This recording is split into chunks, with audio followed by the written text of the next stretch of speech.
Good evening, everyone. We were just making sure that we have a quorum, and we do.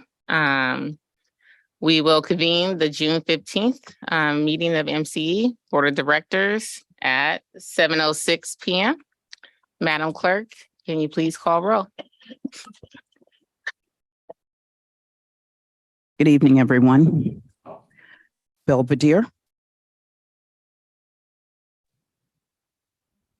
Belvedere.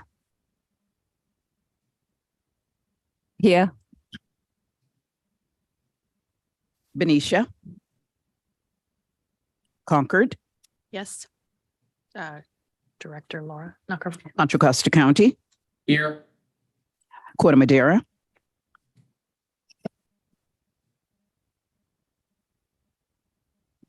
Corte Madera. Yes, I'm here. Do I have to push? Okay, yes, here. Thank you. Danville. Here. El Cerrito. Here. Fairfax. Here. Fairfield. Lafayette. Larkspur. Here. County of Marin. Here. Martinez. Mill Valley. Here. Moraga. Here. Napa. City of Napa. Here. County of Napa and all four Napa cities. Here. Novato.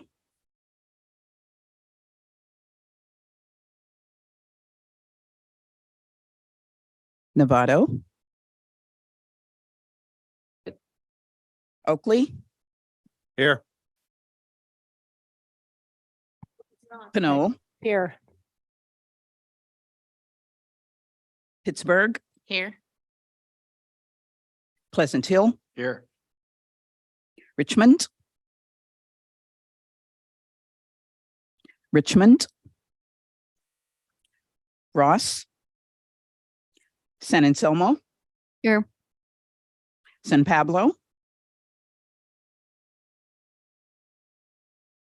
San Rafael. San Ramon. Sausalito. Solano County. Here. Tiburon.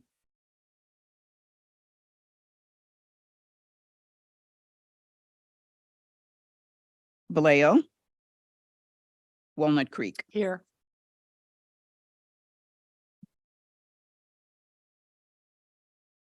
Quorum established. Thank you, Madam Clerk. All right, the next item is board announcements. Are there any board announcements from any of the directors?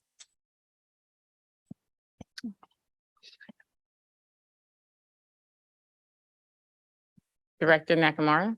The city of Concord, with our budget this week, we went deep green.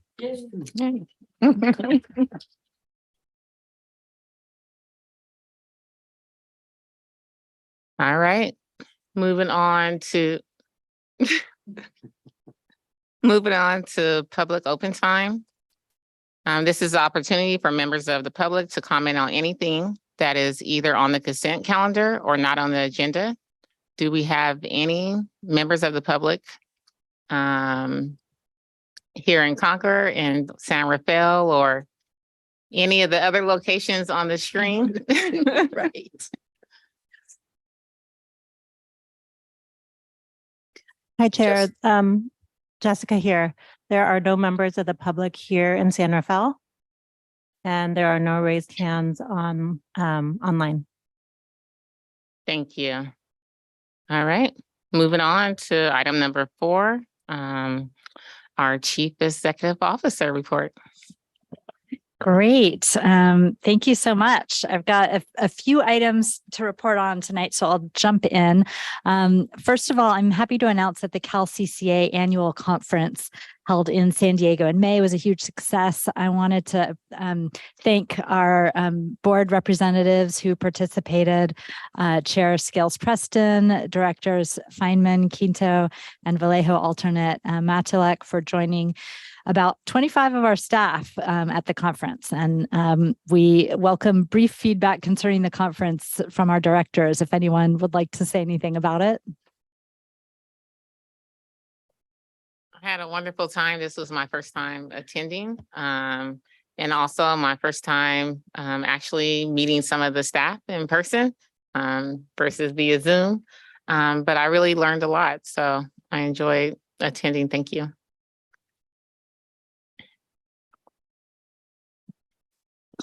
I'll jump in. I really went to learn as much as possible as a newer board member. And one of the things that I learned was just how highly regarded MCE is among CCAs, and pretty much everyone I talked to from other CCAs appreciated the leadership and the support and the, networking and everything that MC has provided over the years. So big kudos. Thank you. I agree. Everyone loved MCE. Yes. All right. One of the perks of being first. So, all right. Next, I wanted to congratulate and thank the city of Concord for voting to opt up its municipal accounts to deep green, 100% renewable. As a result, the city is expected to eliminate 2,729 metric tons of greenhouse gas emissions annually, which is equivalent to taking 607 cars off the road. And with Concord's opt-up, more than 75% of our member municipalities are now served by Deep Green. So thank you for your leadership. Next, I'd like to introduce 4 of our newest staff members. First, Ozzy Giasvan. Hopefully I pronounced that correctly. She can correct me. Ozzy, do you want to correct me on that? It's pretty close. Pretty close? Yeah. You did Okay. good. Okay. Ozzy lives in Morgan Hill and has joined as a customer programs manager to support our work to increase customer-sited energy storage systems. She comes to us with extensive experience in software and hardware industries, and most recently from Fluence Energy, where she worked with renewable and storage technologies. We had an all-staff in-person meeting this Tuesday, and I got to meet Ozzy here in Concord, which was a real treat. Welcome, Ozzy. You can say hello and anything you'd like to say briefly. Thank you for the great introduction and also for all the warm welcome. I'm very happy to be here. Great. Next, we have Madeline Scarvey, who lives in El Cerrito and has joined as a project coordinator in a temporary role to backfill for one of our employees on parental leave. She first joined MCE as a public affairs intern in 2019 and served as MCE's public affairs fellow from the fall of 2022 to the spring of 2023. And before coming to MCE, Madeline worked for a nonprofit organization, a conservation organization in rural Nevada, and as a compliance and enforcement intern for the Bay Area Air Quality Management District. In May, Madeline graduated with a degree in philosophy from Berkeley. So welcome to Madeline. Feel free to say hello. Hi, everyone. Thank you. I'm very excited to be here. Great. Next, I want to introduce Elby Siebert, who will join as a Community Engagement Fellow, working on community education and special projects for underserved communities. Elby graduated in May from Brown University with a degree in environmental studies and public health. Feel free to say hi, Elby. Thank you so much for the introduction. Really excited to be part of the team. Great to have you. And last but not least, Beth Craig lives in Fairfax and joined MCE as a fellow to help create a digital communications campaign to encourage homes and businesses to go electric. As a previous engagement chair for the Fairfax Climate Action Committee, she played a key role in helping Fairfax require new construction to be all electric. So she'll be a great resource for this project. Welcome, Beth. Thank you so much. It's an honor to be here. Awesome. All right. I have a couple of quick legislative updates to share. And later in our meeting, we're going to hear more on some of these from our Associate General Counsel, Mike Callahan. First is a follow-up to the email you received on Friday about the governor's energy budget trailer bill.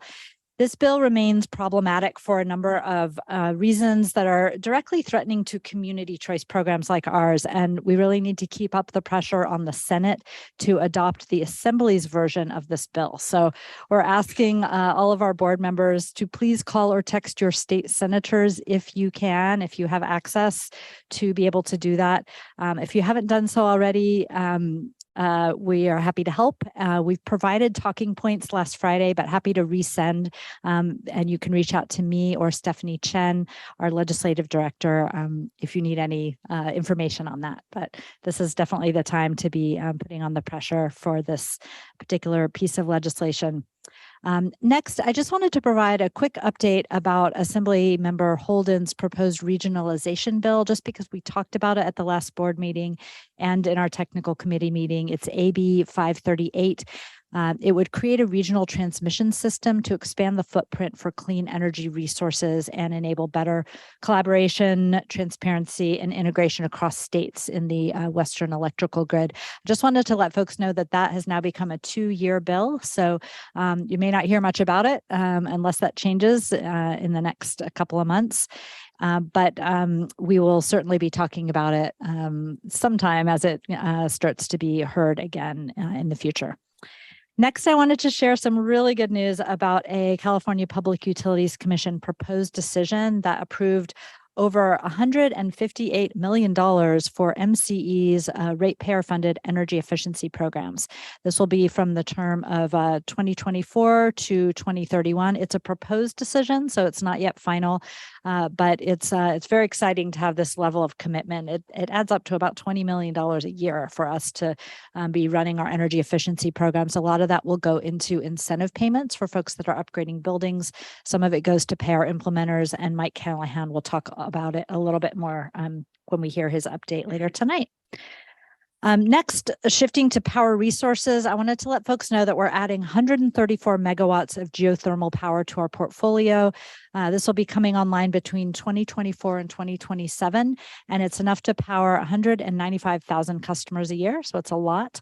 I wanted to note that although geothermal is renewable, it does have a small emissions factor associated with it, so it's not entirely GHG free. So it's one of those resources that we'll be talking about as we get into kind of divvying up our carbon free and our 100% renewable projects or products going forward.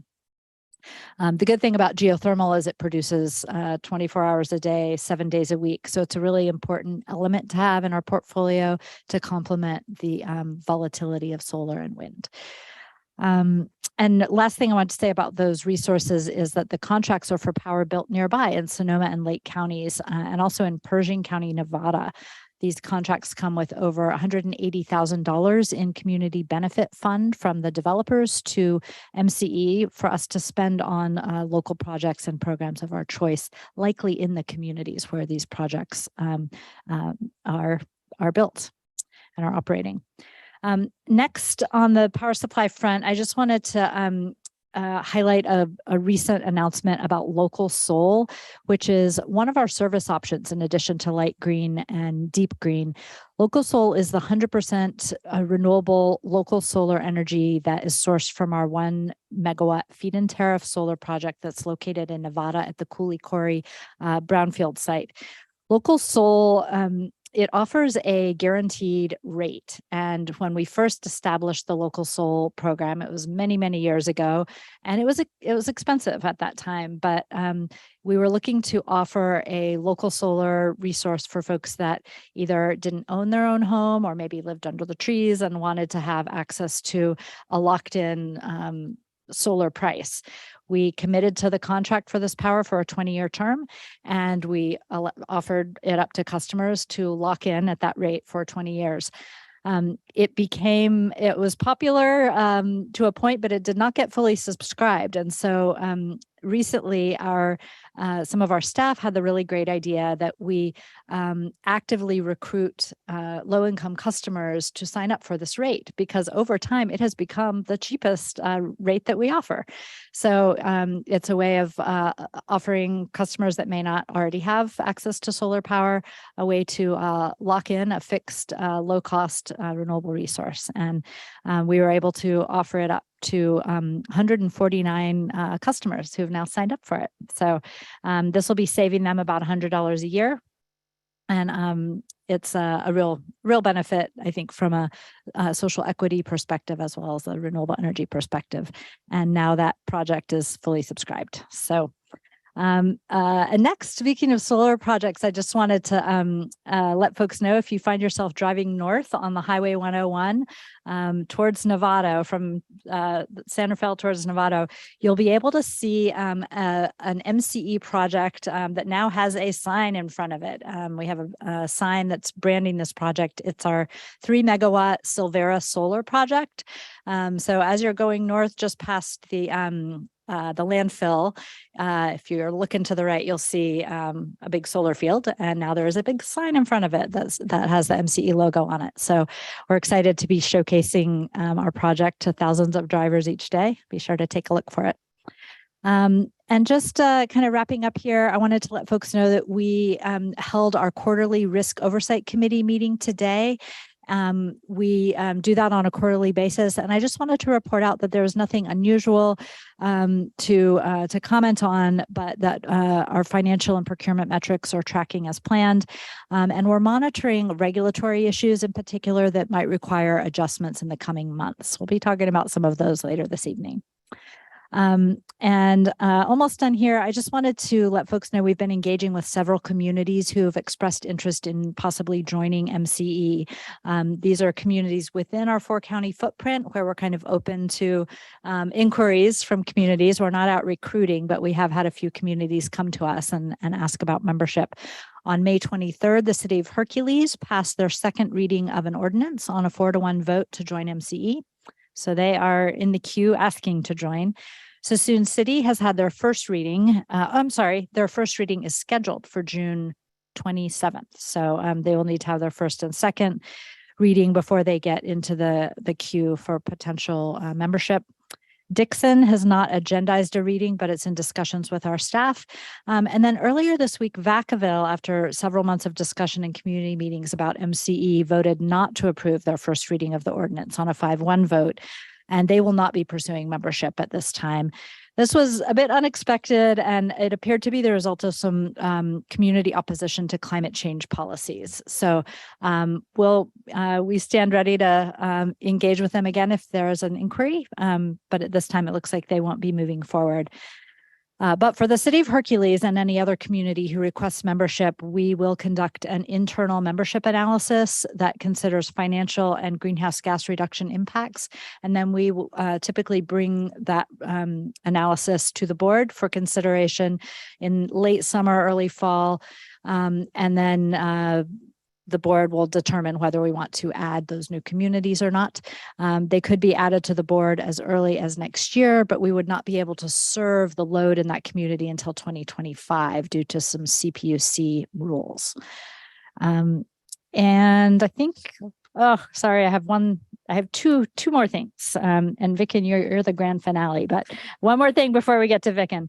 I'm really happy to share that MC has been recommended to receive a $1 million grant from the DOE, Federal Department of Energy, to engage and partner with at least 30 organizations representing state designated disadvantaged communities, local governments, transit agencies, CBOs, and the East Bay Clean Cities Coalition to plan for, install, and deploy 46 EV charging stations in our service area. And this is a really innovative application that allows us to reach out to communities and find out what barriers they're facing as far as getting EVs deployed in their community. We really want to ask folks in the community what kind of solutions they recommend. So this will be an innovative approach to EVs. So now the grand finale, I'd like to invite Vicken to give us a brief update on our financing partnership with the National Energy Improvement Fund, or also called NIFE. Thank you, Don. Hi, everyone. So this is an update on NIFE. In April of 2021, the technical committee approved staff to work with the NIFE to offer loans to residential customers to finance home battery storage systems. MC allocated $4 million in reserves for the loans with the understanding that higher income participant with higher interest loans would offset the loan subsidies to lower income customers, thereby making the loans self-sustaining and allowing staff to use it as a revolving loan fund. By the way, in the agreement, we have low-income customers qualify for a 10-year 0% interest loan. A customer on medical baseline or who live in high fire threat districts qualify for a 10-year, 2.5% interest loan, and all other eligible customers qualify for 5-year, 5.5% interest loan.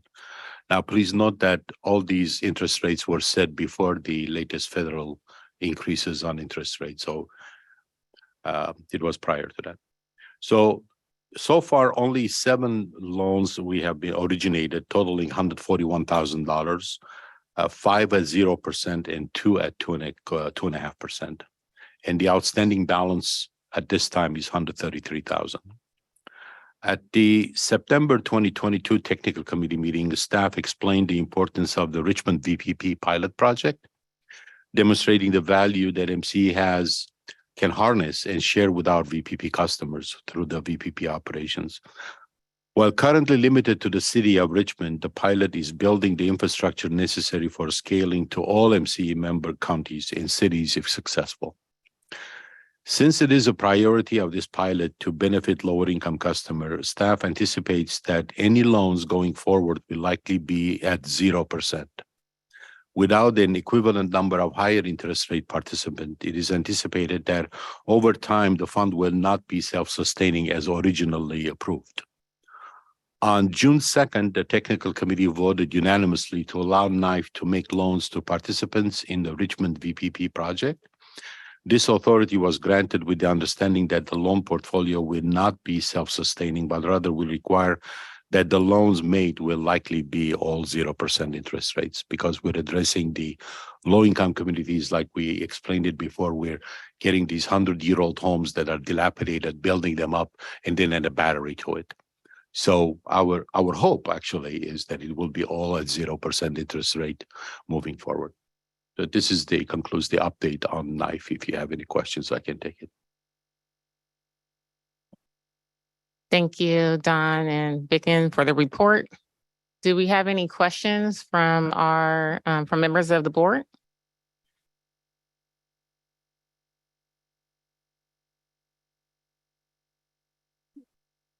All right, any questions from members of the public?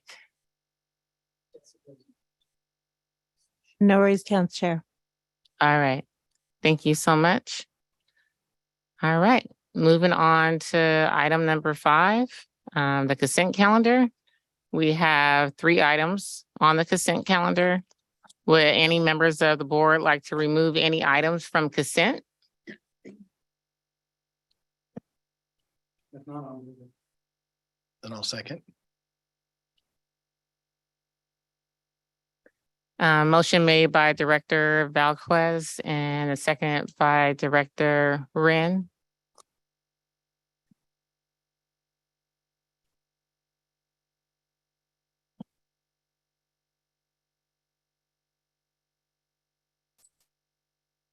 Belvedere, Yes. Benicia, Concord, Yes. Contra Costa County, Yes. Corte Madera, Yes. Danville, Yes. El Cerrito, Yes. Fairfax, Yes. Yes. Fairfield, Lafayette, Larkspur, Yes. County of Marin, Yes. Martinez, Mill Valley, Yes. Moraga, Yes. City of Napa, Yes. County of Napa, Yes. Novato, Yes. Oakley, Yes. Pinole, Pittsburgh, Pleasant Hill, Yes. Richmond, Yes. Ross, San Anselmo, Yes. San Pablo, San Rafael, San Ramon, Sausalito, Solano County, Yes. Tiburon, Vallejo, Walnut Creek. Yes. Motion carries. Thank you, Madam Clerk. Moving on to agenda item 6. The next item is proposed resolution number 2023-07, adopting the reimbursement policy for the board members in accordance with the California Government Code 53232. This item is for discussion and action and will be presented by MCE's legal counsel. Caroline, the floor is yours. Thank you, Chair Scales Preston. Good evening, MC board members. My name is Caroline Lavenue. For those of you I've met before, it's great to see you. And for those of you I haven't met, it's great to meet you. Tonight, I will be discussing agenda item number 6. As Chair said, the proposed resolution number 2023-07. This resolution will establish a reimbursement policy as applicable to MCE board members. This reimbursement policy comes in line with JPA section 4.8 titled Director Compensation. Section 4.8 states that compensation for work performed by directors on behalf of MCE shall be borne by the party that appointed the director. The board, however, may adopt by resolution a policy relating to the reimbursement of expenses incurred by directors. The reimbursement policy also follows California Government Code section 53232 and its subsections. So according to the JPA and in accordance with California Government Code, MCE is choosing to create a written policy specifying the occurrences for which board members may be reimbursed. The policy is contained in the aforementioned resolution, and the policy that MCE staff have created uses MCE's agency expense guidelines, which are applicable to all staff, as a model for the policy. And then we've also included statutory requirements as applicable and where necessary. The proposed policy applies to directors who will not already be compensated by their appointing party for an expense and are therefore seeking reimbursement from MCE for agency directed expenses. So agency directed expenses, what does that mean? Talking about attending board meetings, conferences, the board retreat, the annual DC trip, or say ribbon cutting ceremonies. So the reimbursement policy will cover expenses related to travel and transportation, business meals, lodging, and conference expenses incurred while conducting agency business. The reimbursement policy also establishes procedures for the authorization and reimbursement of such expenses. Now, you may have noticed that there was a supplemental packet sent. There was additional feedback received when the initial packet was sent out, and we have included a red line to represent the 2 additional updates made to the sections. The 2 updates include removing business class from reimbursement consideration and including information about how the IRS per diem rates will be defaulted to per California Government Code 53232.2C if government or group rate options are unavailable for lodging. So MCE staff is recommending that the board approve the proposed resolution number 2023-07, adopting a reimbursement policy for board members in accordance with California Government Code section 53232. And at this time, I'm happy to answer any questions before this moves to motion. Thank you, Caroline. Are there any questions from members of the board? Chair, Director Kohler has her hand raised. Yes, Director Kohler. Thank you.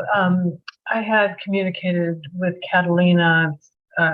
Caroline, I didn't have your email, a little bit about some of the questions I had. And I'm wondering, maybe you could explain further, as a public agency, and perhaps I missed it, why the meals and incidentals weren't consistent with the IRS policies and any sort of limits on air flights, those kinds of things. So maybe you could elaborate a little bit, Caroline. Thank you. Certainly, Director Kohler, and thank you for your question. So we've decided to keep the meal rates. We've kept the 4 counties as the focus for the meal per diem rates. So in our agency expense guidelines, we use GSA rates according to our 4 counties. And now that we have this reimbursement policy as applicable to the board, our administrative team is going to be tasked with calculating each city's reimbursement rate and ensuring the correct reimbursement rate was applied. So for administrative ease, you know, time is money, and it's going to save our team time. We've decided to go with the GSA rates as applicable to our 4 counties, rather than an IRS rate in the city where a business meal is had. Okay, so just one question. So GSA rates are federal, so I'm not sure when you refer to the 4 counties, are you specific to policies of the 4 counties? You ran against Gabriel to be. Sorry, keep forgetting the mic. There are GSA rates according to certain cities, certain counties.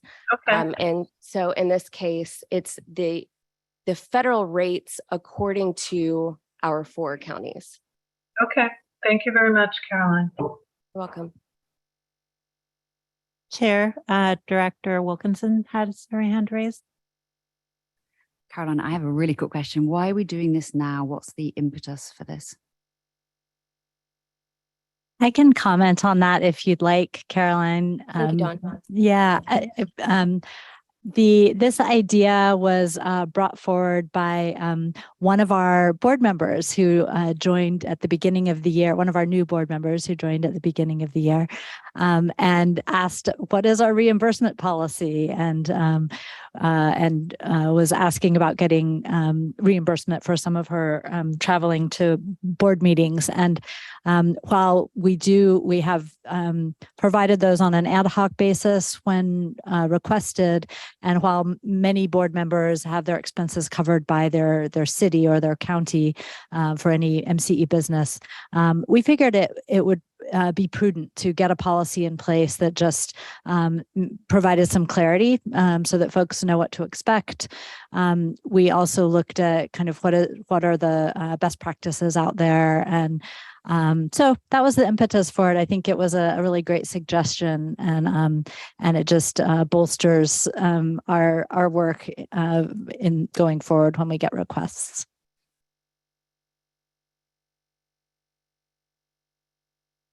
I have a quick question. I noticed that for the airfare, there's a discussion of carbon offsets. Are there recommendations for or guidelines? My understanding is that it's a fraught field. There's a lot of greenwashing and whatnot. So I was just curious if there's any guidelines for what would be a good carbon offset for I can reimbursements. Yeah, I can respond to that too, because I have similar experience with kind of the pros and cons. I know that the carbon offsets are something that some folks feel that it's really important to do that when they're booking travel. There are a range of programs that are offered. We could certainly look into it. I think at this point we were looking to keep it somewhat open-ended so that we weren't expending a lot of administrative burden dictating the policy on that. But we could certainly develop pull together some best practices if that would be helpful, and share those with board members upon request. Thank you. Just a suggestion, maybe there could be something internal that some funding could go towards, because MCE's mission, of course, is to reduce carbon, right? So we're basically taking from MCE's general operating expense budget and putting it towards a private company, right? Maybe there's something internal we could fund through that. Yeah, great suggestion. Chair, Director Kohler has her hand raised.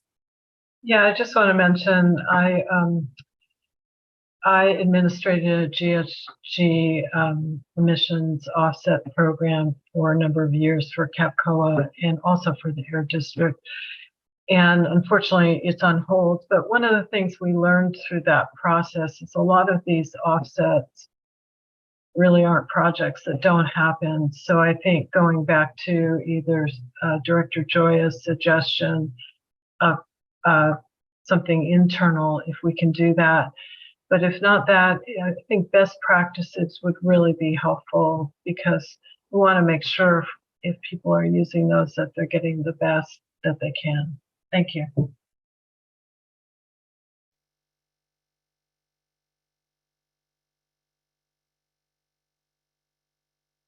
All right. Are there any public comment? Jessica, do you see anything on your end? No hands raised, Chair. Thank you.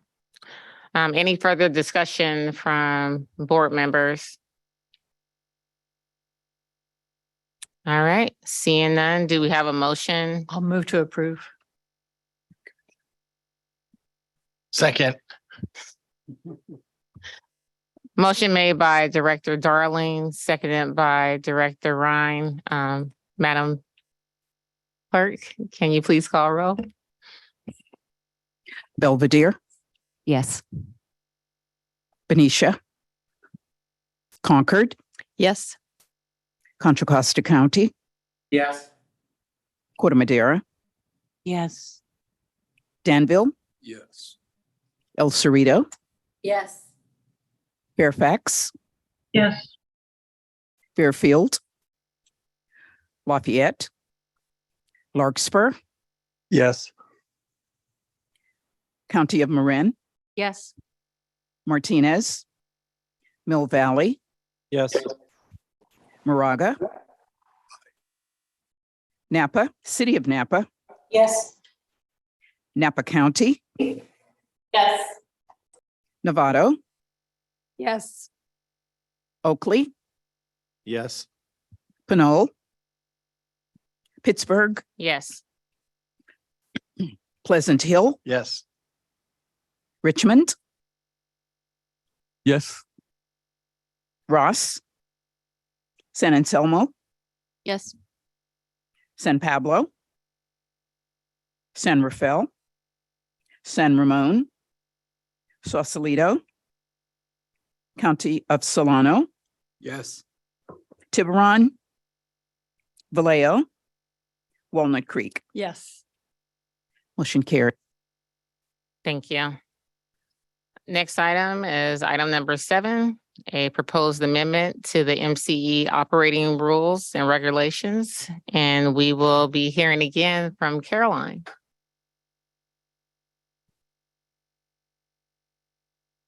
Thank you.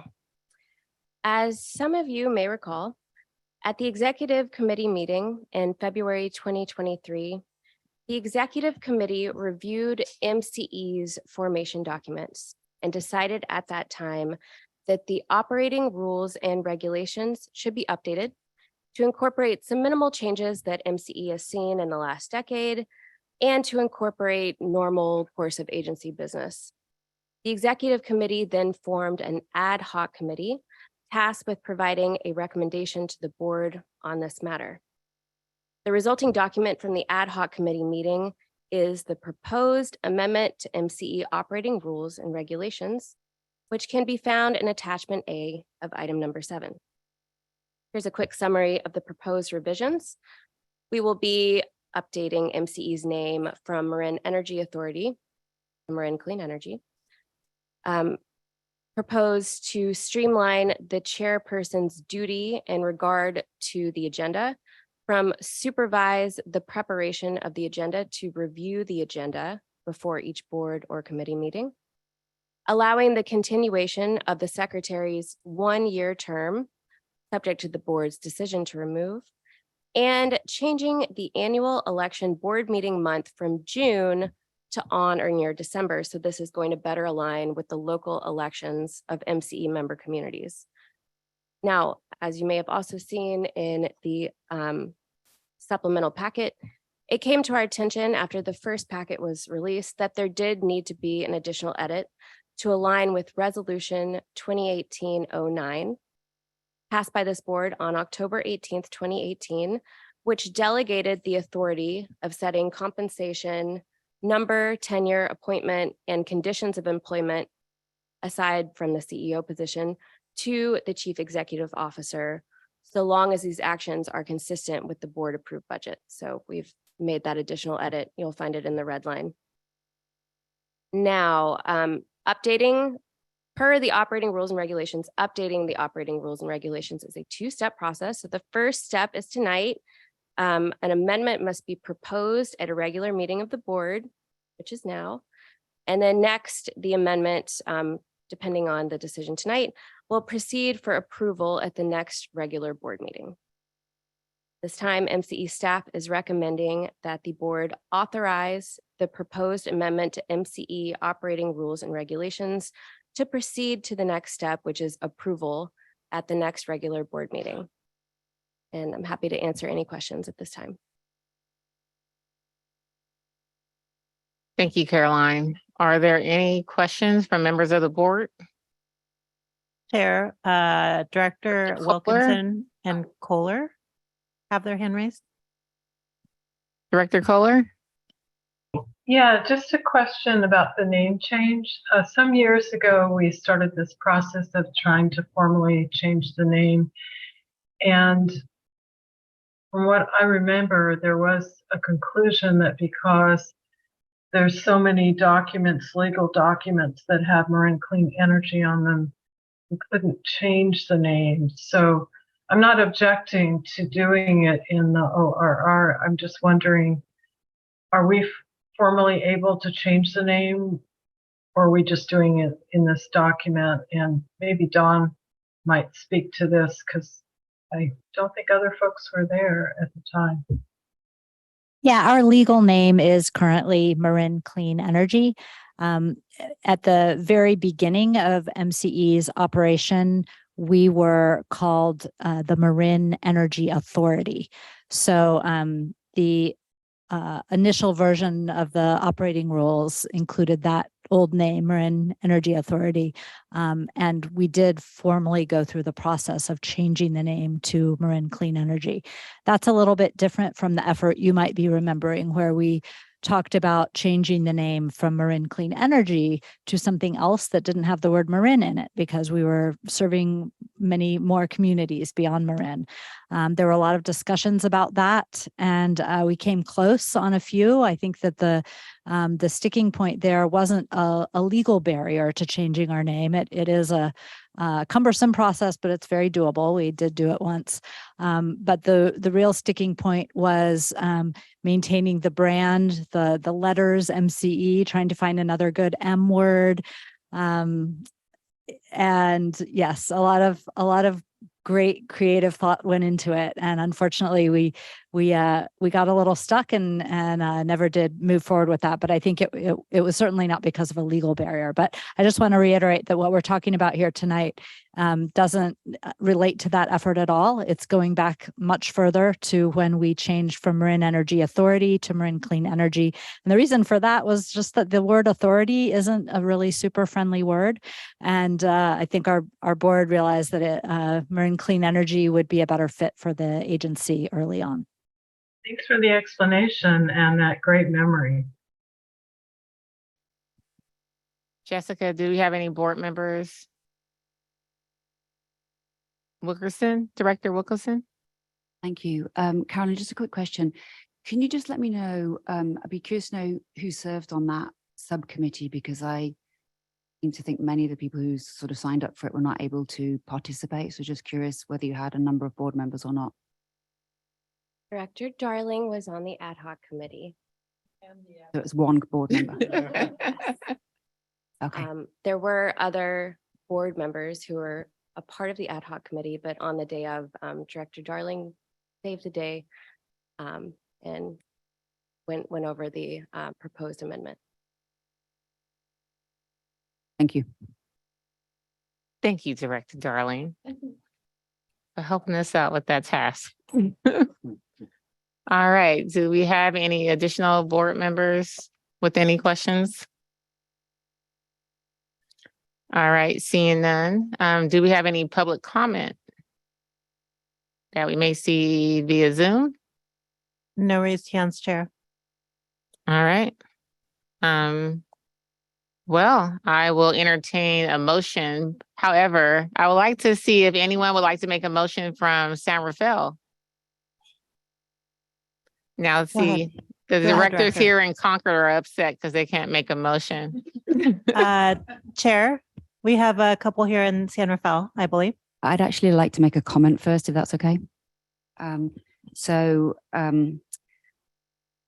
I think this was a bit of a lost opportunity. I think when the executive committee originally met, the discussion was also around a review of the board structure. And I don't think that became part of this subcommittee. And I do think as MCE has evolved from a very small agency with a few members to an agency with 37, I think it is, going on 40 members,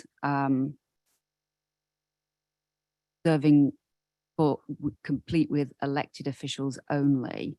I am worried that we do not have the requisite energy markets, regulatory, legal, financial expertise to serve effectively and serve our fiduciary duty as board members and to our communities.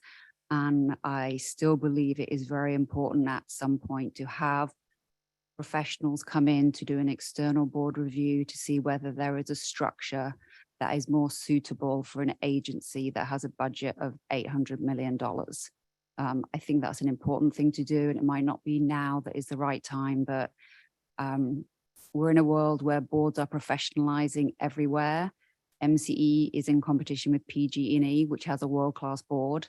And I think at some point it is important that we do that review to make sure that we have it right. I don't know whether we do.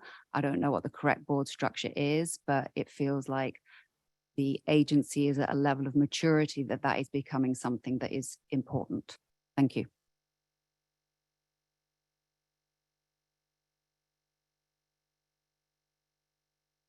Well, I will move the item. Chair, Director Martinez would like to move. Moved by Director Martinez. Anyone would like to second from the San Rafael location? Or, I'm happy to second the motion. Bryce? thank you, And I do Director. appreciate, Rice. just appreciation to Director Wilkinson's comments. And would be open to a discussion at a later date. Talk about, it's always good to take a look at an organization, both board composition and assurance that staff has everything it needs in terms of support and expertise. And I don't have any, I have no qualms about staff that's in place, but I think it's just a healthy thing to do. And then I would add that I do think having a board this size is really cumbersome, but just as a practical matter. Anyway, thank you. That's my second and comment. Thank you. Madam Clerk, can you please call roll? Belvedere. Belvedere. Yes. Benicia. Concord. Yes. Contra Costa County. Yes. Corte Madera.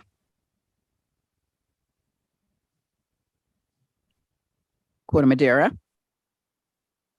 Yes. Danville.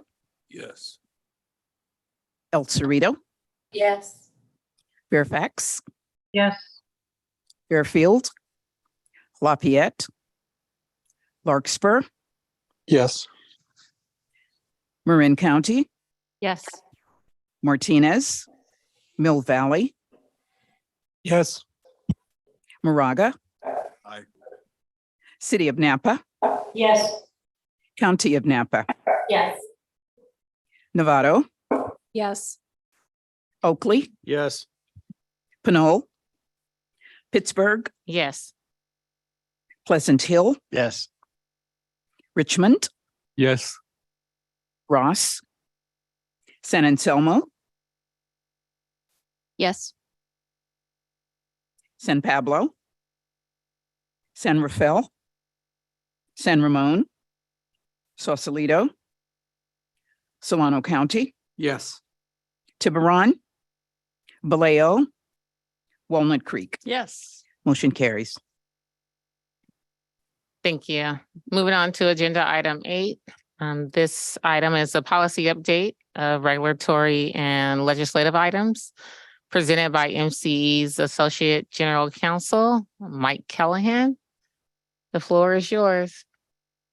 Thank you, Chair Scales Preston. Pleasure to be with you all here this evening, and special thanks to those board members that traveled down to the CalCCA conference.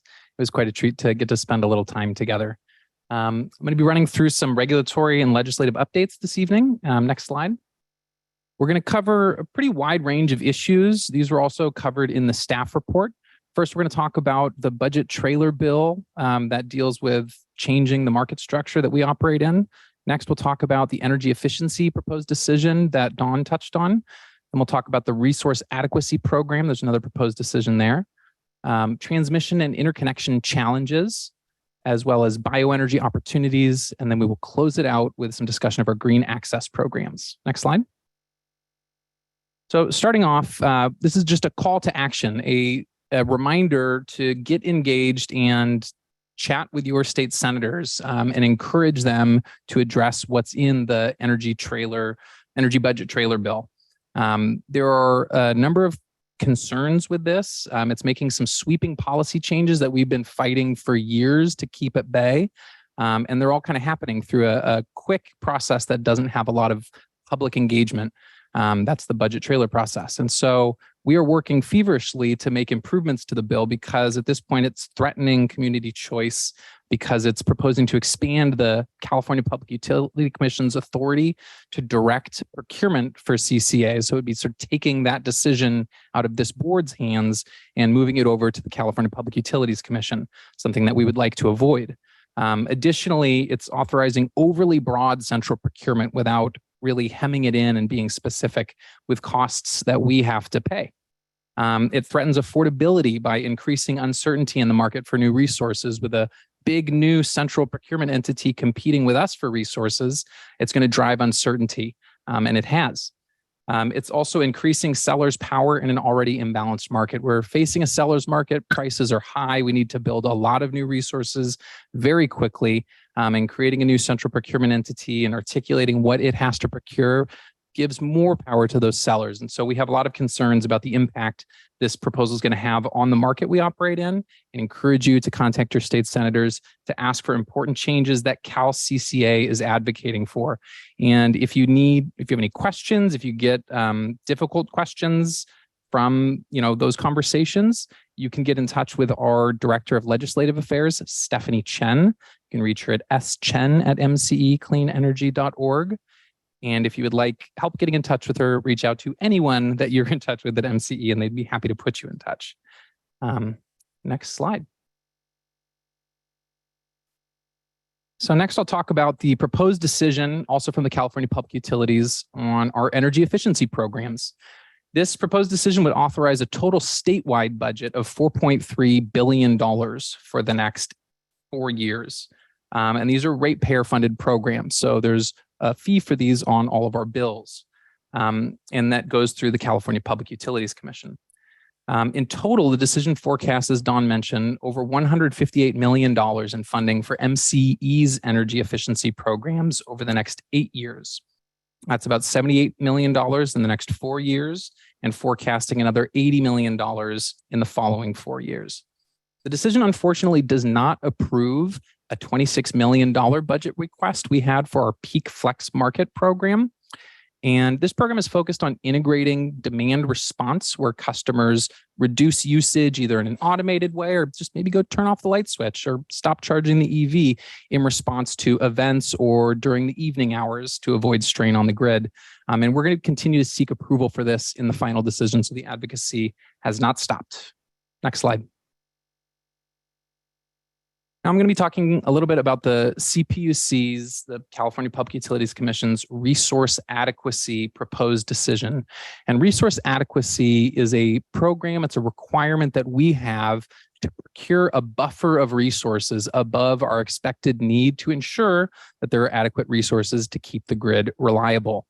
The CPUC has been looking at changes to this program, and we are concerned about the changes that they are proposing. First and foremost, they are creating new non-compliance penalties for CCAs. They are providing no improvements to a central procurement entity framework that exists today for one of the resource adequacy products. And that central procurement entity for us is PG&E, and they have failed miserably in procuring the required local resource adequacy. Yet this decision offers no improvements. It continues restrictions on importing RA from outside of California. Those restrictions that were put in place in the last few years have drastically reduced the supply of imports nearly by half. And it continues regulatory support for utilities at the increased risk of non-utility LSCs like CCAs.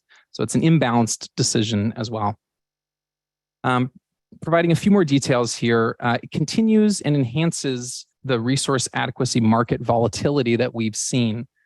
Right now, the eligible supply available to CCAs and other non-utility providers appears insufficient to meet the resource adequacy program compliance requirements. And this is because we've had power plants retiring, fossil plants retiring, and we've been building a lot of new clean energy resources, but we haven't been building them quickly enough. And we are running low on resources. And so it is a challenge to get that buffer under contract because there are just less resources out there. The new non-compliance penalties for CCAs would prohibit CCA expansion for a period of 2 or 3 years for falling short on RA requirement, even for just 1 month. And these regulatory pressures are driving unprecedented RA price increases that are going to strain affordability in California while doing little to improve reliability. We've seen a 400% increase in RA prices in just the last 4 years. And what we're seeing is a pushing up of the demand through these policies while supply is constricted and unable to catch up. So the prices just increase. Next slide. Supply can't catch up because of backlogs and challenges with transmission and interconnection. That is the bottleneck today. We all have the pedal to the metal building new resources, CCAs, utilities, and other providers, but we don't have a big enough grid to plug them into. Right now, the CAISO has put out a transmission plan for 2022 and 2023 that calls for an unprecedented level of build out to try to catch up as well. That has 45 related transmission projects at a cost of $7.3 billion. Again, an unprecedented level of build out, which would also accommodate roughly 40 gigawatts of new capacity. Right now, the peak load in California is about 50 gigawatts. So this gives you a sense of the scale of build out that is happening in the proposed plan. And this just looks out over the next 10 years. Interconnection requests, these are the folks waiting in line to plug into the grid. They have projects they're ready to build, is also very long. That's on a conservative side, 126 gigawatts of new capacity, in addition to another 240 gigawatts of capacity that has recently requested a line in the queue. And again, with California's peak load at 50 gigawatts, it gives you a sense of the scale of infrastructure that's waiting for the grid to be able to hook up. Next slide. So what effect does this have on load-serving entities like MCE and reliability for the grid? Well, the transmission development and interconnection process cannot keep pace with the demand for new build. That process needs to be reformed, and we are engaging there at CAISO to do so. The interconnection delays and insufficient transmission infrastructure interfere with our ability to meet regulatory requirements for new build. They interfere with our procurement costs and drive risks due to demand outpacing supply. It actually can slow California's renewable development because we have a lot of renewable projects that cannot plug in. And it jeopardizes reliability by slowing the rate at which new capacity can serve load growth and mitigate the effects of extreme weather on grid needs. Those extreme weather events and all of the new EVs and building electrification that we're doing is driving new and additional needs on the grid. And we need to clear up this bottleneck on the transmission and interconnection to be able to catch up with all of the infrastructure. Next slide. Now I'm going to shift into some bioenergy procurement opportunities we're engaged in. There was a bill, AB 843, that MCE helped lead recently that allows CCAs to participate in the California Public Utilities Commission's Bioenergy Market Adjusting Tariff, or BioMAT program, in the same way that the utilities can today. And there's a rulemaking open where the CPUC is implementing this law and looking to adopt rules to effectuate it. And just to give you a high-level overview of sort of what this means for CCAs, what that BioMAT procurement may look like, there are 3 eligible fuel technologies: 30 megawatts of biogas, 47 megawatts of biomass, and additional 33 megawatts of dairy or agricultural bio. And CCA PPAs that we sign, power purchase agreements for these projects, are eligible for cost recovery subject to the PUC's review and oversight. So if we are able to participate, we'll be able to submit our expensive bioenergy contracts to the PUC and get those costs brought down through a subsidy that the bill allows. That is the BioMAT program. And the CCAs are proposing structures for integration into the BioMAT program. We need to sort of thread into the existing program in as light a touch away as possible. And the regulatory process is expected to conclude later this year. I wanted to share with the board, next slide, please. The technical committee of the board has approved a set of responsible biomass development principles. And these principles are going to guide MCE's work in engaging with bioenergy projects.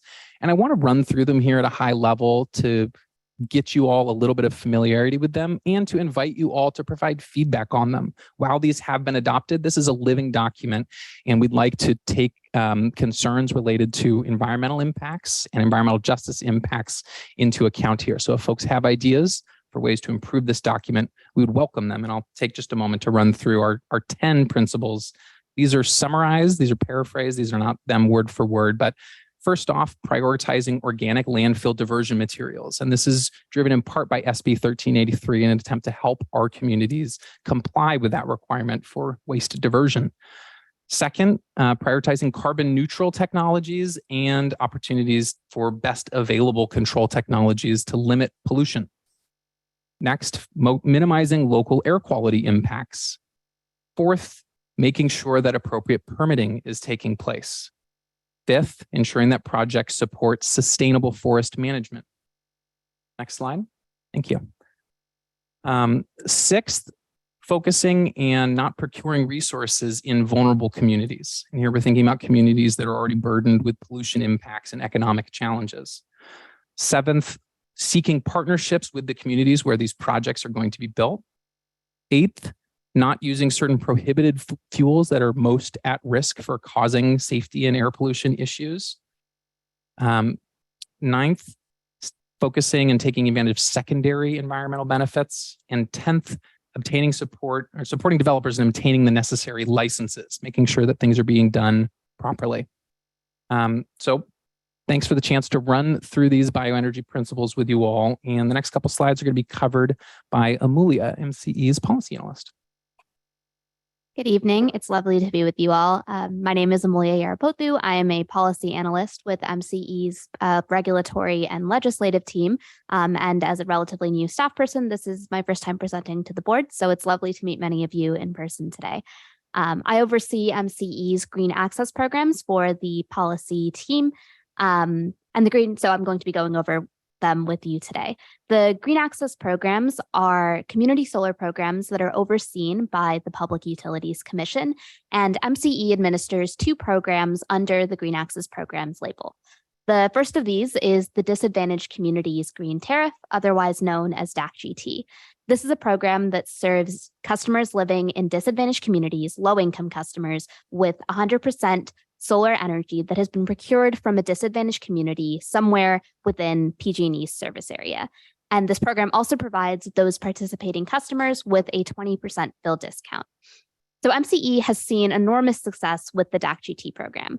We've reached our capacity cap, procuring 4.64 megawatts of solar energy in a DAC. We are fully subscribed in this program, serving 3,265 low-income customers and providing them with that bill discount. And overall, in 2021 and 2022, so far, we have provided $720,000 in bill discounts to participating customers. The second of the Green Access programs is the Community Solar Green Tariff. This is a program that serves customers living in DACs with 100% solar energy that has been procured from their community. So this would be a project located within a DAC in MCE's service area. We continue to issue solicitations to find an eligible CSGT project and are also working in the current Public Utilities Commission review of these programs to make some modifications in the program to see a little bit more success here, which I'll get into in the next slide. MCE's budget advice letter for these programs was recently approved, and MCE will be receiving about almost $1.4 million to run these programs in 2024 from the Public Utilities Commission as well as the Air Resources Board. Can we go to the next slide, please? So currently, the Public Utilities Commission is reviewing the green access programs, including DAC-GT and CSGT. And MCE is working with other CCAs that are also program administrators to advocate for both the expansion and improvement of these programs. So I'll walk through a couple of the key points we've been advocating for. First, we want to expand the capacity cap for the DAC-GT program because we've seen so much success there. And we'd like to expand it to be able to serve 50% of eligible customers. Right now, with our current capacity, we are able to serve about 20% of the eligible customers in our service area. Next, we want to create a process to transfer unused program capacity between program administrators. And this is just to make sure that we're being efficient with the capacity that's already been allocated within this program.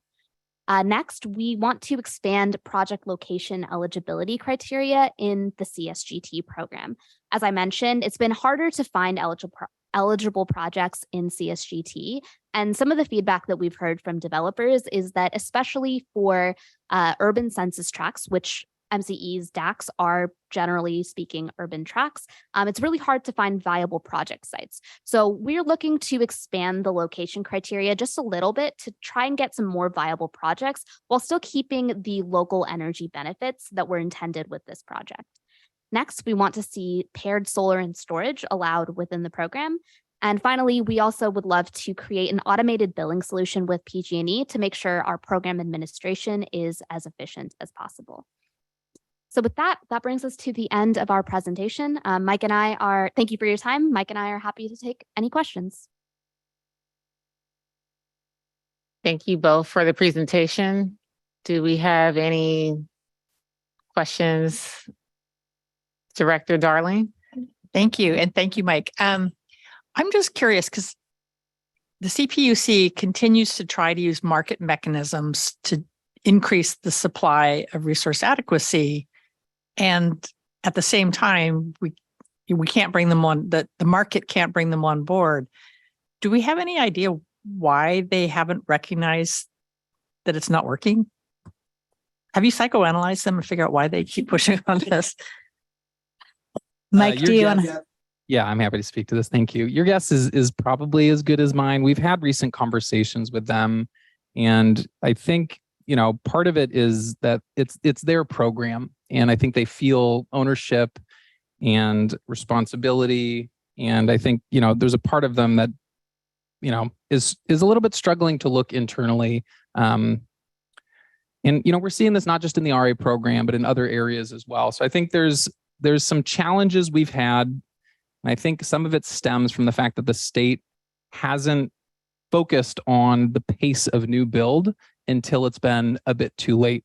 And so I think at this moment, folks are sort of scrambling to catch up. And I think the RA program has been unsuccessful sort of in that context. And so they're looking for some Band-Aids and looking for some ways to catch up. But ultimately, I think it's just not a focus on the new build that we've needed while resources have been retiring and load has been growing. Okay. And then on the biomass, I know air quality impacts from biomass projects is a concern, But some of the biomass projects that are being developed now are working in cooperation with fuel reduction, which is important for preventing massive wildfires and the air quality. Does the policy balance those? I mean, we could get a little bit of air pollution now and a lot less chance of a big fire later. Does the policy dive into that? A really good question. It doesn't touch on that specifically, but that is definitely a big part of what's behind the biomass component of the program. And part of our interest indeed is we've got a lot of forest waste and we need to move that out so that it doesn't contribute to another catastrophic wildfire. And if we can use some of that to produce less emissions, particularly in areas that are not already burdened with criteria pollutants, generate some energy, generate some revenue. That's a win-win. And so we're looking for those projects, that can fit that space and like you said, reduce the fire cost. But it isn't an explicit provision in the principles at this point. We could take a look at that. It might be something that would be good to point to because I know in some areas, absent the ability to get rid of it through a biomass program, they default to winter burning, which is not good. Yeah, and actually, I think we are getting at that in the policy, and we can maybe do a better job. But number 3 in the policy is minimize local air quality impacts. I know there's some new technologies. I was able to participate in a conference earlier this year where we looked at biomass, some really innovative biomass technology in Denmark that is using some expensive parts in the facility that really minimize and almost eliminate any type of NOx and SOx, which are the type of emissions we worry about the most. It's easy to capture the carbon out of the biomass facility and sequester it. So that's not so much of an issue, but we do worry about localized pollution in the community. So minimizing local air quality impacts is one of the principles that we have here. And then, there's also a principle here about avoiding vulnerable communities, not procuring resources in vulnerable communities, because we don't want to add to any impacts that vulnerable communities are already facing from other polluting industry.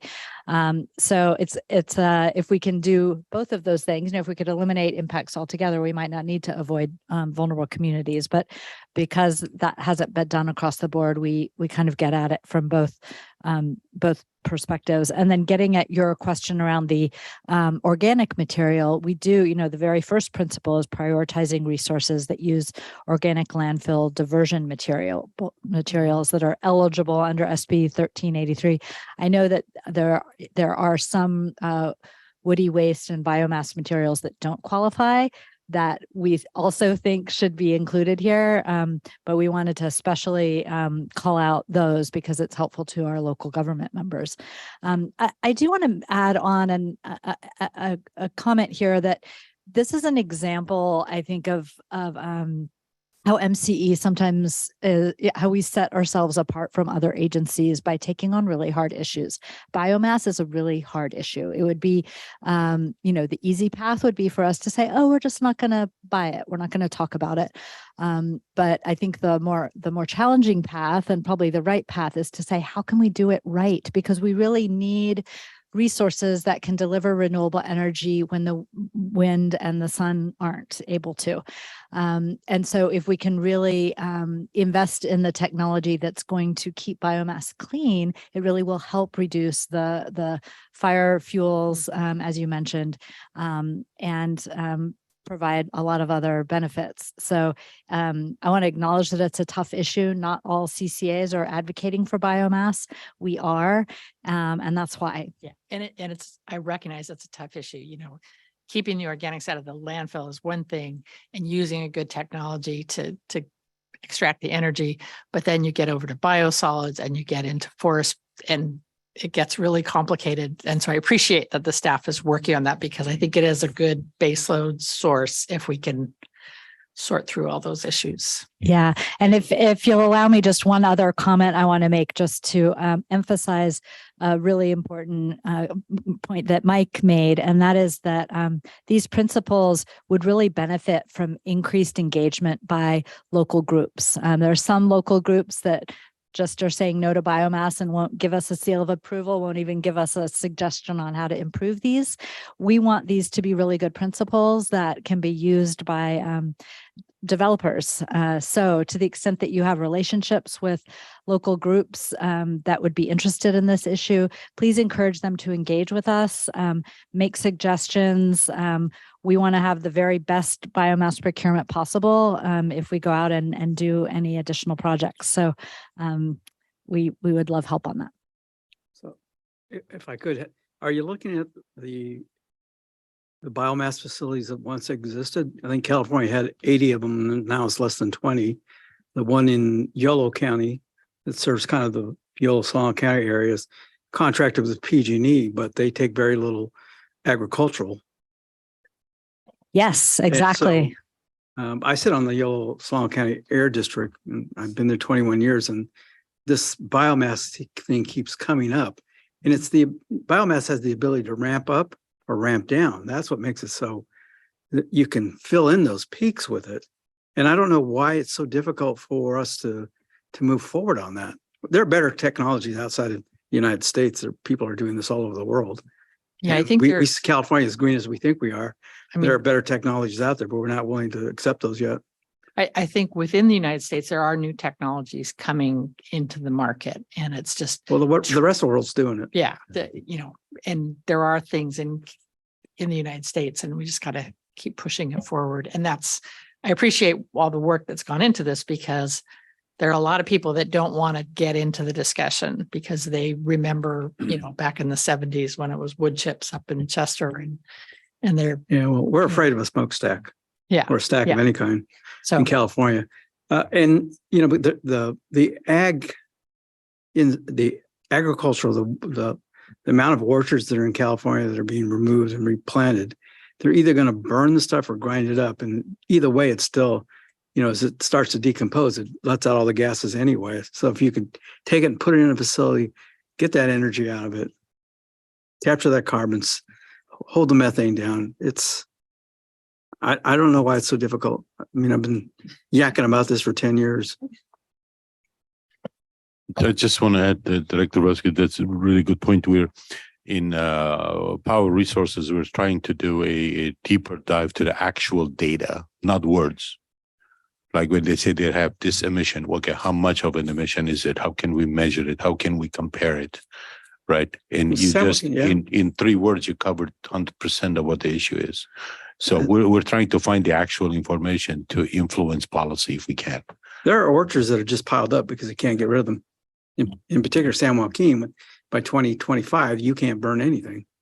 So as they start to suffer with the drought and all the other issues down there, that those nut crops are still coming this way towards the northern part of the state.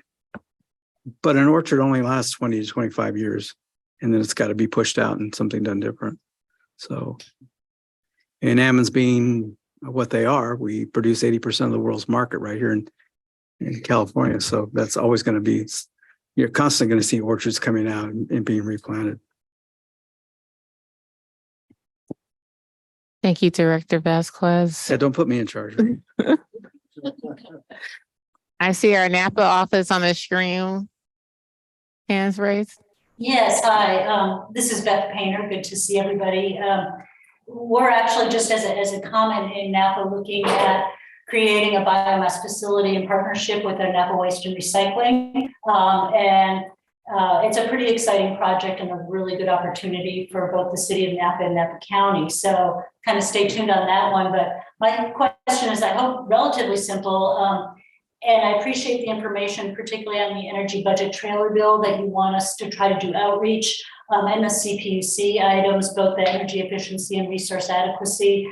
Can you tell us what the timing is on both of those so we don't miss a window of opportunity to make sure we speak to the right folks? Yeah, I appreciate that. The trailer bill, that question is really tonight, today, tomorrow, as soon as possible. We could see language in print at any point now, and that could start a 72-hour clock for that language to be voted on, and then that may be our window. So if you haven't reached out to your senator, please do so as soon as possible. And yeah, the next today, the next tomorrow. Again, as soon as possible would be great. On the energy efficiency and resource adequacy decisions, those are still pending. The energy efficiency decision, I would say at this point, no need to engage directly. I'd say the resource adequacy decision probably is a better place if you do want to get engaged on that. And I don't know, on the 28th is when the decision is going to be voted upon this month. So you've got about a week, maybe 2 weeks to get the word out there. And if you're interested in participating in some advocacy there, we are setting up some meetings with the commission. Always nice to bring an engaged board member. So please feel free to reach out. My name, Mike Callahan, my email, mcallahan@mce, at the web, at the URL, for mccleanenergy.org. Happy to be in touch. And yeah, if you reach out to anybody, they can put you in touch with me. Thank you for that offer. Do we have any comments from members of the board in San Rafael? Yes, we have comments from Director Perret and Wilkinson. Yeah, thank you for the presentation, to both of you. Just wanted to bring your attention to a meeting we had a couple of months back. I sit as an alternate on the MWPA, the Marin Wildfire Prevention Authority. And my colleague, Councilmember Burke, and I have been having conversations about biomass and, how do we get the two agencies to work together? So we had an introductory meeting a couple of months back with MCE staff and as well as the board chair and the executive director of MWPA, just to kind of have an introductory meeting, everyone share what they're working on. I believe both agencies, if I remember, participate in the Marine Biomass Project, kind of the collaborative that's happening. So would love to pick that up, those conversations up and see now that we have these principles, right? Maybe get their feedback. They have a really active environmental partnership, which has over 50 environmental organizations that are a part of it. And I believe they have a biomass subcommittee as well. So could be good to have those conversations now that we've got these principles and get some feedback. Really appreciate that suggestion. Thank you, Director Perry.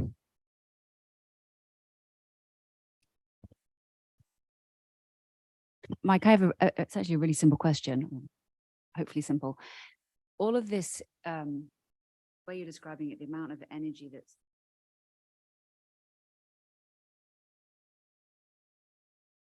multifold what is currently. Unfortunately, we lost the sound. Sorry, I was saying the amount of energy that is planned to be added to the grid is a multitude of what is currently there. And my question is that the anticipated demand coming out of California, or is a lot of that extra energy going to be exported to other markets? It's a good question. California actually is traditionally a very, very big net importer of energy. And so a lot of that needs to be built for California. And hopefully most of it gets built in California. But some of that may be built outside of California with its first point of interconnection into the California grid. So like the wire running all the way to California. So yeah, it's that not all of those projects are necessary in like the next 10, 20 years. Many of them are not viable projects. But part of the challenge right now for the CAISO is sifting through sort of the chaff and the wheat and making sure that those projects that are viable and most likely to actually be developed are the ones that move forward in that process. And so they are just overwhelmed with projects and don't have the capacity to sort of get through them. And so they're trying to figure out ways to narrow that interconnection queue. Are there additional posting requirements, higher posting requirements for folks to be in the queue? Maybe they should have a requirement to sign an energy agreement before they'll be able to move forward a step in the process, which would shift some risk to us as buyers. Because we usually wait until folks are further along in the process until we sign an agreement. And so they're really trying to look at all different options to find those most viable projects in that queue. But it'll be a subset of those that are needed for the grid and likely built in California with some potentially built outside. May I add something, Director Wilkinson? According to the transmission plan, there are no exports planned. There are no export transmission lines being planned to be built. All of it is to improve the flow of electricity inside California. And the other thing is that we do want to replace the nuclear plant. We do want to replace gas-fired power plants. But usually the ratio to replace a 24/7 power plant with a renewable set of resources like battery and wind and solar, it's about 4-to-1. So 1,000 megawatts of gas-fired plant replacement needs about 4,000 to 5,000 megawatts of battery, wind, and solar. So when you see these very large numbers that are coming to California, they are taking into account the SB 100 and the electrification. And that will about triple the California's load. So when you add all that, these numbers become really large. But specifically to Director Wilkinson's question, there are no exports from these resources. There are no plans of adding new transmission lines to export power from California. It's not there. And that threefold increase in demand, or load as you call it, is of what time horizon is that expected? That is supposed to be by 2035, 2040. So transmission usually takes, actual high voltage transmission takes 12 years to plan and certify, get the land and get the easements and whatever you need. And a power plant is usually under 5 years. So there's a lot of chicken and egg dependencies out there. I hope I answered the question, Director Wilkinson. Yeah, you did. Thank you so much. Thanks, Vic. Sure. Yeah, so Vic, and what you're saying, a little bit of reverse engineering, we're out of time. Yeah, we're late. So we are in a, well, we're in a time urgency stage right now. Yeah, absolutely. So what are the implications if we don't meet the time? Well, I cannot talk about the whole state in the, I don't want to pontificate a lot of things, but for MCE, it's costing us. We are pushing really hard. Things are getting much more complicated, much more expensive. And there is actual scarcity in what we need to buy to meet our own vision and to meet the state goals. And our vision is tougher, right? So, and at the end of the day, it becomes an issue of rates and budget. And we cannot lose over there either, right? Because somebody can say, bye, I'm going to PG&E. So we are, our job is not easy, but it's extremely exciting on how we can find ways to really, that's why I love this. It's really, don't giggle. Yeah. So I love it. It's really gets us going to finance. But you're absolutely right? Like one of the negatives of bringing back Diablo maybe was the stoppage of the momentum. Mm-hmm. It's maybe good for reliability for a couple of years, but for the vision, it's not. Vic, can I ask another question? A lot of the world, because of the inability for solar, wind, etc., to meet expected demand, is moving back aggressively to nuclear. Mm-hmm. Or there's a lot of conversation around that in Europe and China and elsewhere. And I was curious to know your sense of where that's going in California specifically and in the United States more generally. Yeah. So with Mr. Bill Gates, his investment firm that he opened one in China with the new administration, there are 6 units that have started licensing and construction, part of UAMP process in Utah, Colorado area of 6 units, 50 megawatts each. They were looking at it, but there is no interest in California on that. But we still don't know how they operate, what the results are. They're not like the French units that have been, they're all interchangeable parts. In a 50-year-old unit, in a brand new unit, they have the same bolts and screws. We don't have anything like that. Every single one we have is a custom product with unique parts and design features. So I don't see reliability there. But So there's there's no appetite for it in California at all? No. Okay, thanks. Do we have any public comment on this agenda item? I see no raised hands, Chair. All right, thank you. So this is only a discussion item. So I just want to make sure before we move on, if there are any board members with any questions or comments. Just one more here, Chair. Could, Mike, could you resend the talking points and whatever one pager that that was originally sent? I can't find it. And I'm checking in with the county to see if they've done any advocacy. I'm assuming they have, but we'll be double checking. Yeah, just to clarify on the budget trailer bill. Mhm. Definitely. Thank you. All right. And I would also, oh, sorry, Chair. I would also add, it might be helpful because there's so much discussion around the biogas, to just send out the policy to members as well. Take a look. Thanks. Thank you. Will do. And I just want to comment, I got a message from one of our staff that wanted to point out that we did circulate the biomass principles to the Marin Biomass Collaborative already, but we could certainly do it again. So anyone that's a member of that collaborative who would like to bring them forward, just wanted you to have that information. We'd love more input on them. Thank you. All right, moving on to agenda item 9. This next item is a resolution honoring Director Kevin Haroff. Don would like to share a few words.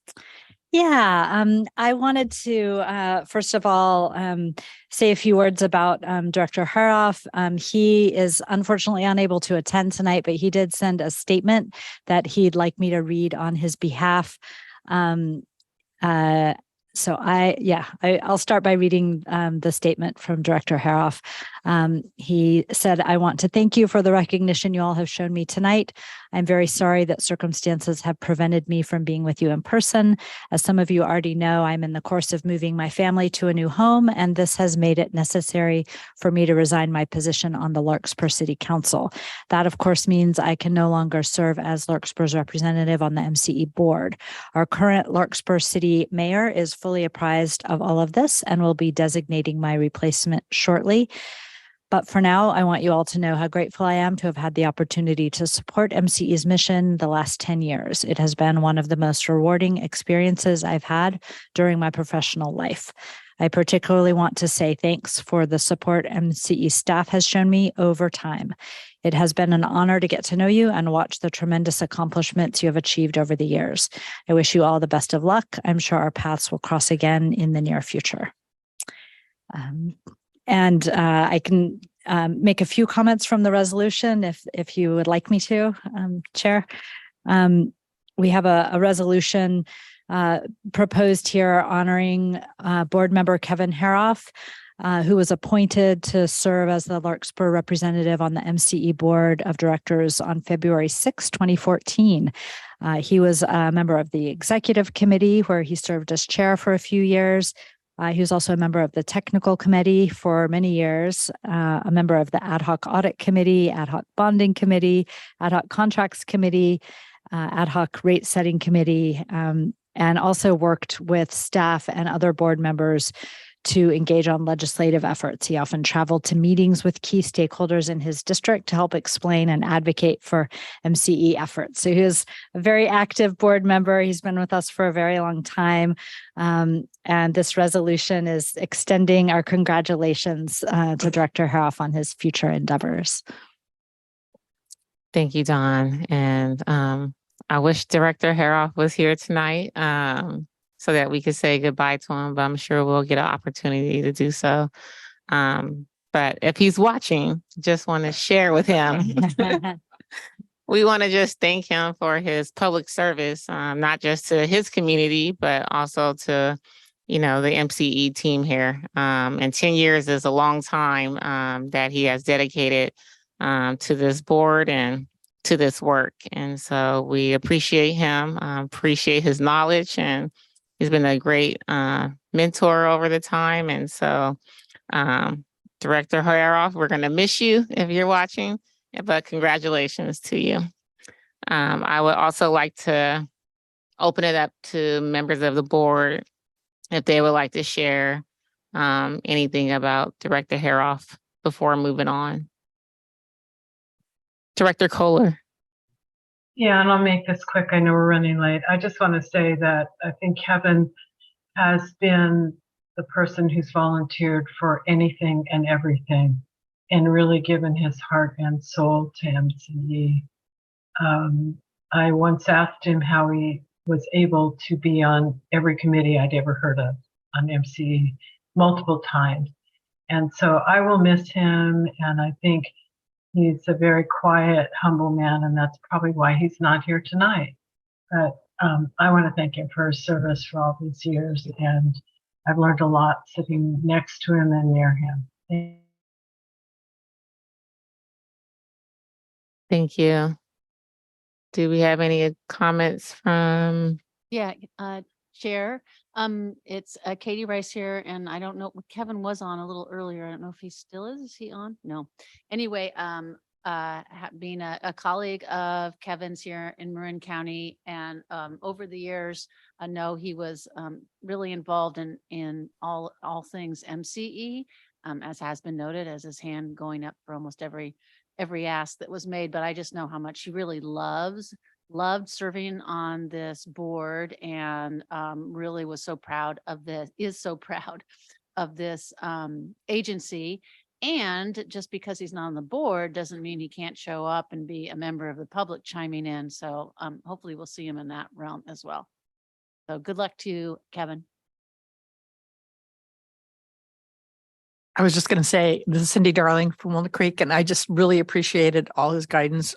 You know, I jumped in, I'll do the executive committee, and I had no idea what that was. And he was really good at very calmly working through all the issues, and he did a great job, even though I don't think I've ever been in the same room with him because I started during COVID, but I really appreciate it. I'd like to just echo everything everybody said. Kevin was a really great chair of the executive committee, and he's been a great mentor to many of us with his long history at MCE. So thank you very much to him.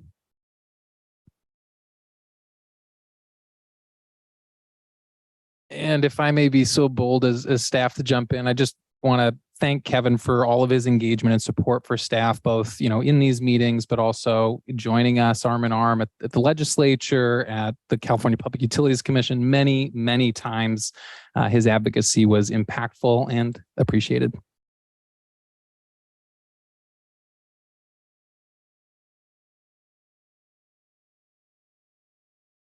All right. Do we have any public comment via Zoom? No raised hands, Chair. All right. So I will bring it back. And I would like to make the motion. I would like to move approval for resolution number 2023-08. Do I have someone that would like to second? Yes, you may. Yes, Director Kohler, you may second. Thank you. Madam Clerk, would you please call roll? Belvedere. Enthusiastically, yes. Concord, Yes. Contra Costa County, Yes. Corte Madera, Corte Madera, Yes. Danville, Yes. El Cerrito, Yes. Fairfax, Yes. Lafayette, Fairfield, Larkspur,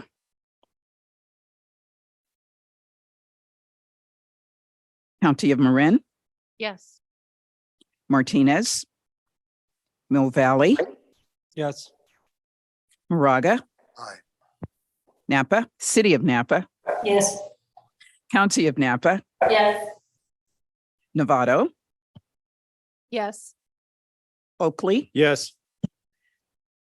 Pinole, Pittsburgh, Yes. Pleasant Hill, Yes. Richmond, Yes. Ross, San Anselmo, Yes.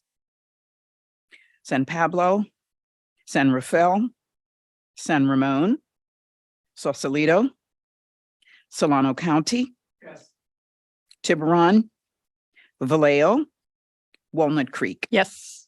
Motion carries. Thank you. Next item, agenda number 10. This item is the addition of board members to committees. I'll turn this one over to Dawn. All right. I just wanted to highlight that with Director Haroff rotating off of MCE's board, we have a special couple of committees that could use some more engagement if folks are so inclined. That is particularly the case for our ad hoc audit committee, which will need to meet at some point in the next 4 to 6 weeks, or maybe sooner. Currently, Director Fong and Director Wilkinson are on the ad hoc audit committee, so we could leave it in their good hands, or if anyone wants to join them, there's room there, certainly. Also, Director Haroff sat on our ad hoc contracts committee for 2023.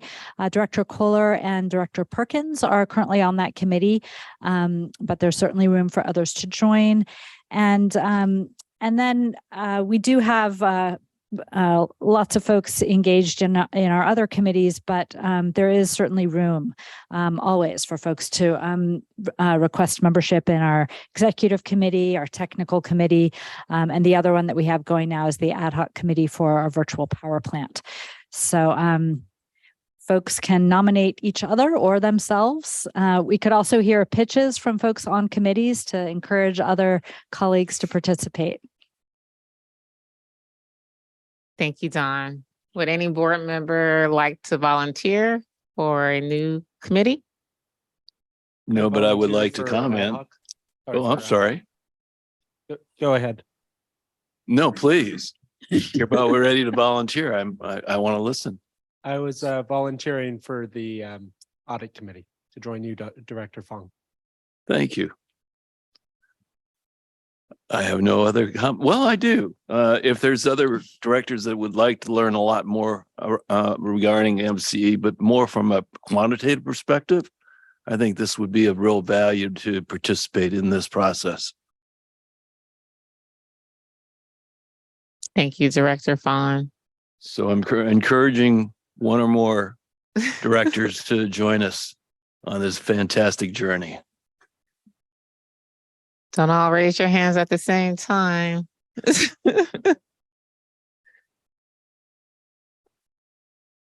All right. Well, we could have board members also reach out to you directly, right? To let you know if they are interested in participating. Yes, absolutely. And we can keep this item on the agenda for future board meetings if folks want to get themselves added to committees in the future. I'll also point out that with Director Haroff's departure, we will be looking for a new chair for the executive committee. And that could be done now or at a future board meeting. So just wanted to point that out, but it sounds like we have one volunteer, Director Perret, I believe, for the ad hoc audit committee. I'm also happy to serve on the contracts committee. Fantastic. Put you down.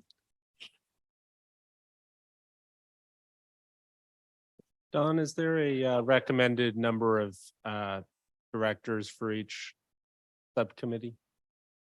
No, there's a lot of flexibility. We just have to be careful that we don't end up with a quorum of the board or a quorum of any other committee.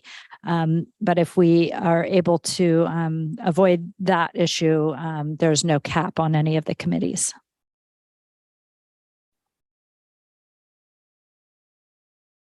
I'll just put in a quick pitch for the technical committee.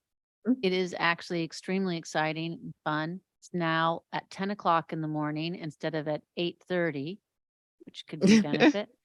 And would urge anyone who's interested in learning a little bit more, getting a little bit into the weeds and some of the stuff that's coming through and comes up to our board, but we get to have a nice discussion at that committee.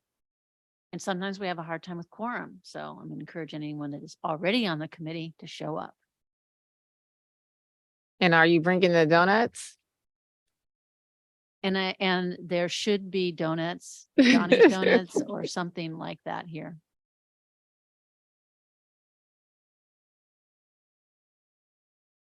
All right. So would we vote on the 2 additions to those committees? Yeah, I can summarize. We have a proposal to add Director Perret to the Ad Hoc Audit Committee for 2023 and Director Wilkinson to the Ad Hoc Contracts Committee for 2023. Do I have a motion? I'll make that motion. Director Darling, I'll second it. and Director Fong with the second. Meadows. Oh, it's fine. Okay. Madam Clerk, please call roll. Belvedere, Yes. Concord, Yes. Contra Costa County, Yes. Corte Madera, Corte Madera, Yes. Danville, Yes. El Cerrito, Yes. Fairfax, Yes. Larkspur, County of Marin, Yes. Mill Valley, Yes. Moraga, Aye. Napa, City of Napa, Yes. County of Napa, Yes. Novato, Yes. Oakley, Yes. Pittsburgh, Yes. Pleasant Hill, Yes. Richmond, Yes.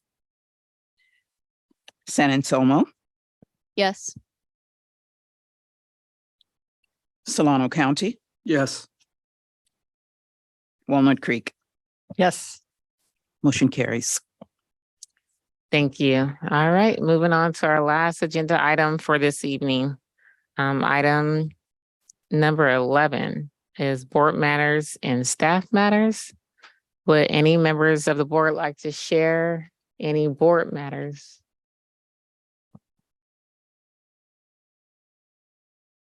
All right, seeing none. Are there any staff matters to discuss at this time? All right, moving on to item number 12, adjournment. We will adjourn the meeting at 8:54 p.m. Pacific Standard Time. Thank you all, and please have a good evening and drive safely. Good night.